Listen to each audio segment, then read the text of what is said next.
শিল্পীদের বাস্তবিক জ্ঞান বড্ড কম। তার মানে এই নয় যে সে বাস্তবটাকে একদমই বোঝে না। আসলে শিল্পী হলো বাস্তবের বাইরে থেকে না দেখে ভেতর থেকে দেখে। সাধারণের চোখ ভেতরে প্রবেশ করে না বলেই সাধারণ সহজে বলে দিতে পারে শিল্পীদের বাস্তবিক জ্ঞান বড্ড কম।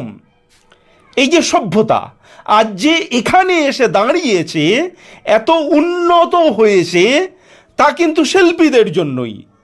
আমরা যখন আদিম ছিলাম, নবপ্রস্তর যুগে কিছু মানুষের কল্পনায় ও পরিশ্রমে মানব সভ্যতা আবিষ্কার করেছিল হাতিয়ার। সেই হাতিয়ারকে নিপুণ করে গড়ে তোলার মধ্য দিয়েই মানুষ শিল্পের সাম্রাজ্যে ও আধুনিকতার সাম্রাজ্যে প্রবেশ করে। তাই তো বলা হয় মানব যাত্রার বড় সম্পদ তার শিল্প। সেই শিকার জীবন থেকে পশুপালন হয়ে চাষবাসে প্রবেশ। কথায় বলে আশায় বাঁচে চাষা, শিল্পীরাও আশায় বাঁচে।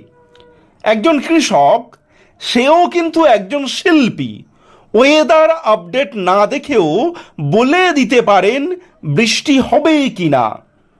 অন্বেষা বর্ষা সংখ্যায় এরকমই একটি গল্প লিখেছেন গল্পকার বিশ্বরূপ অধিকারী।